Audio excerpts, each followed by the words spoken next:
মুফাসিল ইসলামের বিরুদ্ধে ধর্ম অবমাননার অভিযোগে বাদী হয়ে মামলা করেছেন নুরুল ইসলাম। গত 1 মে বাংলা এডিশনে পবিত্র কোরআন ও ইসলাম বিদ্বেষী মুফাসসিলের প্রকাশ্যে ঘুরে বেড়ানো নিয়ে প্রশ্ন শিরোনামে একটি সংবাদ প্রকাশ করা হয়। ওই সংবাদের মাধ্যমে মুফাসসিল সম্বন্ধে জানার পরই তার বিরুদ্ধে ধর্ম অবমাননার অভিযোগে মামলা করেছেন নুরুল ইসলাম। ইসলামের বিরুদ্ধে, কোরআনের বিরুদ্ধে, নবী সাল্লাল্লাহু আলাইহি সাল্লামের বিরুদ্ধে বিভিন্ন বক্তব্য দিয়ে সে নাস্তিকদের কাছে বড় হতে চায়, দুনিয়ার ভিতরে সে পরিচিত হতে চায়। ঢাকার চিফ মেট্রোপলিটনের 8 নম্বর আদালতে বাদী হয়ে মামলাটি করেন নুরুল ইসলাম। দেশের শান্তি শৃঙ্খলা রক্ষার স্বার্থে ইসলাম বিদ্বেষীদের লাগাম টেনে ধরা উচিত বলে মনে করেন তিনি। যদি আমরা তাকে আইনের আওতায় না আনতে পারি, তাহলে তার দেখা দেখি অন্যান্য যারা নাস্তিক আছে তারা উৎসাহিত হবে। আমার মনে হয় তার এই আলোচনার মূল উদ্দেশ্য হলো যে সমস্ত নাস্তিকদের কাছে সে পরিচিত হওয়া, তাদের কাছ থেকে সে আর্থিক অন্যান্য সুবিধা ভোগ করা এবং দেশকে অস্থিতিশীল পরিস্থিতির দিকে নিয়ে যাওয়া। ইসলাম বিদ্বেষী অপতথ্য ছড়ানোর পাশাপাশি তারেক রহমান ও জিয়া পরিবারকে নিয়েও প্রতিনিয়ত গুজব ছড়ান মুফাসসিল। শিবির যেভাবে কুয়া মারতেছে, কুয়া মারা খাইতে মজা লাগে, তারিখ খাইব না। অসাব্র ভাষায় এভাবেই বর্তমান প্রধানমন্ত্রী তারেক রহমানকে নিয়ে বিদ্রূপ করেছিলেন ইসলাম বিদ্বেষী মুফাসসিল ইসলাম। কয়েক মাস আগে বলেছিলেন তারেক রহমান দেশে ফিরতে পারবেন না। আইব তারেক ইলেকশনের আগে। একইভাবে বিভিন্ন সময়ে সরাসরি তারেক রহমানকে হুমকিও দেন এই নাস্তিক। কিরে তারেক রহমান, তোর গুন্ডারা আমাকে হুমকি দেয় কেন পরোক্ষভাবে? যদি এত বড় বুকের পাটা থেকে থাকে তোর আর তোর দলে, যা বাংলাদেশে যা। তারেক রহমানের ব্রিটিশ নাগরিকত্ব রয়েছে, যার ফলে তিনি বাংলাদেশে ঢুকতে পারবেন না। এমনকি ত্রয়োদশ জাতীয় সংসদ নির্বাচনেও অংশ নিতে পারবেন না তিনি। এই গুজব ছড়িয়েছিলেন মুফাসসিল। আমি আপনাদেরকে এই ভিডিওতে চ্যালেঞ্জ করে বলছি, তারেক রহমানের ব্রিটিশ নাগরিকত্ব এবং he is disqualified from participating. বিএনপির মধ্যে ভাঙন ধরাতেও নানাভাবে চেষ্টা করেছেন মুফাসসিল। বিএনপির উত্তাল সময়ে এক ভিডিও বার্তায় এই নাস্তিক বলেন, দেশের সর্বোচ্চ দায়িত্ব থেকে সরে যাওয়া উচিত তারেক রহমানের। যে তারেক রহমানের বিএনপির মূল দায়িত্ব থেকে সরে যাওয়া উচিত, অন্তত আপাতত অব্যাহতি নেওয়া উচিত। বিএনপির মধ্যে এই ভাঙন ধরাতে অনেকদিন চেষ্টা করে গেছেন মুফাসসিল।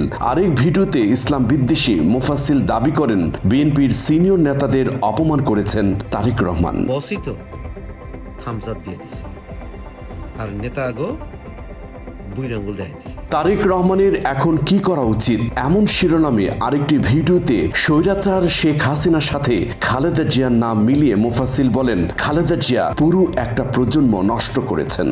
শেখ হাসিনা এবং খালেদা জিয়া যে কাজটি করেছেন হচ্ছে, এনারা দুইজনই একটা পুরো জেনারেশন খেয়ে ফেলেছে। মুফাসসিল সমালোচনা করেন তারেক রহমান এবং খালেদা জিয়ার প্রতি দলের কর্মীদের শ্রদ্ধা এবং ভক্তিরও। জননেত্রী, দেশরত্ন শুনতে শুনতে ফেড আপ, এবং এখন শুরু হয়েছে আবার তারেককে নিয়ে।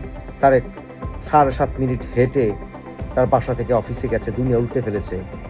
একই সাথে তারেক রহমানের মেয়ে জাইমা রহমানকে নিয়েও অযৌক্তিক সমালোচনা করেন মুফাসসিল।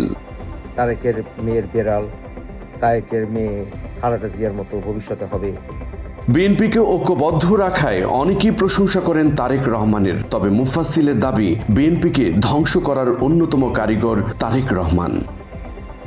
তারেক বিএনপিরে শেষ করে দিয়েছে। ধ্বংস, ধ্বংস রে ভাই, ধ্বংস। মুফাসসিল সে সময় দাবি করেছিলেন 2026 সালের ফেব্রুয়ারিতে কোনো নির্বাচন হবে না দেশে। ফেব্রুয়ারিতে নির্বাচন হলে নাম বদলায় ফেলায় না আমার। তারেক বিএনপির ধ্বংস। তারেক রহমান মাফিয়া পার্টি করেন, দলে পদ বাণিজ্য করেন, এমন ভিত্তিহীন অভিযোগও করেন ইসলাম বিদ্বেষী মুফাসসিল।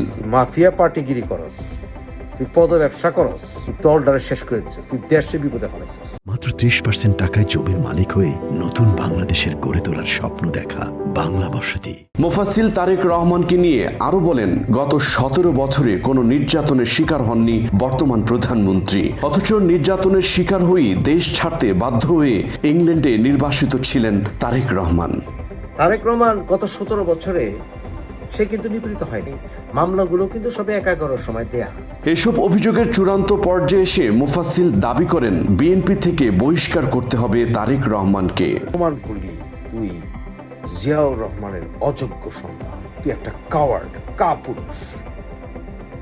এত বড় দল থাকতে যখন তুই বাংলাদেশে যাস না, আরামখোর, অযোগ্য সন্তান।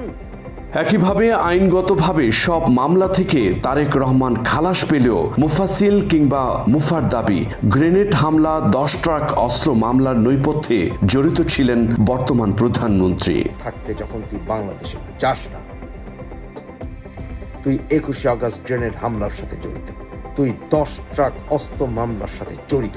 2024-এর 5 আগস্ট পর বিভিন্ন কার্যকরী বক্তব্য দিয়ে নিজের ভাবমূর্তি উজ্জ্বল করেন তারেক রহমান। তবে মুফাসিল মানুষকে বিভ্রান্ত করতে দোষ দিয়ে যাচ্ছেন বর্তমান প্রধানমন্ত্রীকে। আর ওই টেলিভিশন আবার তার দখলে চলে গেছে। একটু ভালো আসলে একটু ভালো আসলে বাংলাদেশের জনগণ তো চোদু মানুষ না রে তারেক, এত চোদু কিন্তু আমরা না রে তারেক। তারেক রহমানকে বন্ধু সম্বোধন করে তার বিরুদ্ধে কাজ করা সরাসরি ঘোষণা দিয়েছেন মুফাসিল ইসলাম। তারেক দোস্ত, আজাদকে নমিনেশন দিলে আজাদকে আমরা কোনো মূল্যেই পাশ করতে দেব না। এত সব কিছুর পরেও নিজেকে বিএনপি পন্থী হিসেবে দাবি করেন স্বঘোষিত এই নাস্তিক। আমি ভাই আওয়ামী লীগ করি না, আমার প্রিয় রাজনৈতিক দল বিএনপি। অনেক আর সেই সাহসী বর্তমানে প্রকাশ্যে দেশে ঘুরে বেড়াচ্ছেন তিনি। এই আমার জন্ম শহর ঢাকা শহর, mega city. Nice to be back. Mufassil Islam মূলত একজন স্বঘোষিত ইসলাম বিদ্বেষী। সামাজিক যোগাযোগ মাধ্যমে বিভিন্ন ভিডিওতে ইসলাম, পবিত্র কুরআন এবং মুসলিমদের প্রিয় ও শেষ নবী হযরত মুহাম্মদ সাল্লাল্লাহু আলাইহি ওয়াসাল্লামকে নিয়ে অবমাননাকর নানা মন্তব্য করেন তিনি। কোরআনের গোষ্ঠী গিলাই দেখ, তো কোরআনের কালকের থেকে আরো করবে দেখ। দেখলাম পুরো কোরআনই 9 শতাব্দীর আগে 30% বেশি খুঁজে পাওয়া যায় না। পুরো কোরআন ভিত্তিহীন, মোহাম্মদের অস্তিত্ব নেই। এসব কারণে তার দেশে ঘুরে বেড়ানো নিয়ে প্রশ্ন তুলেছেন দেশের আলেম সমাজ। তাদের দাবি বড় ধরনের জঙ্গি নাটক সাজানোর পায়তারা চলছে মুফাসিলকে ঘিরে।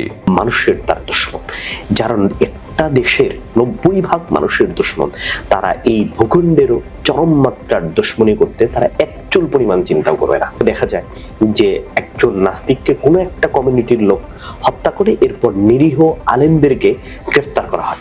এটি কিন্তু খুবই গুরুত্বপূর্ণ একটা বিষয় যে একজন একটা ব্যক্তিকে কে হত্যা করেছে এটা যখন পুরো একটা আলেম সমাজের দিকে দিয়ে দেওয়া হয়, তখন এটা আসলে খুবই উদ্বেগের একটা বিষয়। নিরীহ মানুষ অসংখ্য বছর জেল খাটে, এরকম ঘটে। সাধারণ মানুষের প্রশ্ন, তসলিমা নাসরিন সহ অনেক ইসলাম বিদ্বেষী দেশে ঢুকতে না পারলেও মুফাসিল কিভাবে প্রকাশ্যে ঘুরে বেড়াচ্ছেন বাংলাদেশে? কোনো অপ্রীতিকর ঘটনা ঘটার আগেই তাকে গ্রেফতারের দাবি সবার। সে ধর্মীয়ভাবে সে ধর্মকে অবমাননা এবং আল্লাহকে নিয়ে, ইসলাম নিয়ে, নবীকে নিয়ে সে বিভিন্ন কটূক্তিমূলক বক্তব্য তার রয়েছে। ইসলাম বিদ্বেষী হওয়া সত্ত্বেও তার বিরুদ্ধে ইসলাম অবমাননার, ধর্মীয় অবমাননার বহুত মামলা রয়েছে। তো সে কি করে বাংলাদেশে প্রবেশ করে? মুফাসসিলের মৃত্যুদণ্ড চাই।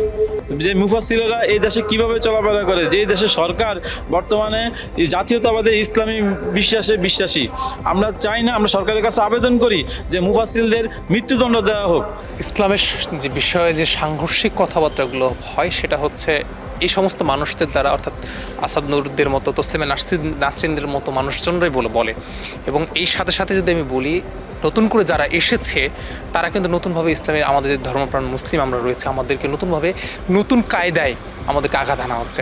তো আমরা এটা কীভাবে 5 আগস্টের পরবর্তী ছাত্র জনতার অভ্যুত্থানের পরবর্তী সময়ে এসে যে তারা প্রকাশ্যে কীভাবে ঘুরে বেড়ায়, এটা আমাদের কাছে একটা অবাকের বিষয়।